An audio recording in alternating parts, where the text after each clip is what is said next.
அதிபரஞ்சோதியாய் அண்ட பகிரண்டமயநாதியாய் நின்ற நாமம் அடிமுடியின் நடுவாகி எளியவன் களி கூற கண்பு வைத்திருந்த நாமம்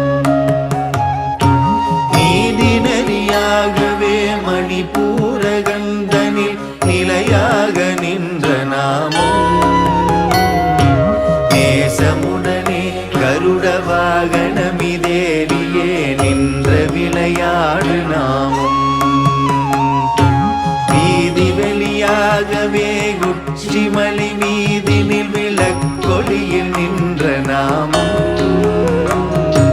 மேலாம் பதத்தையும் நாலாம் பதத்தையும் விளங்கு கொடுக்கும் நாமம்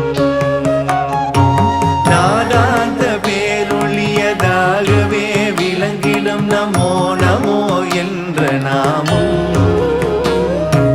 நாராயணா ஹரி கோவிந்த என்ற தினம் நாடி வரும் திருநாமமே நாராயணா ஹரி கோவிந்த என்ற தினம் நாடி வரும் திருநாமமே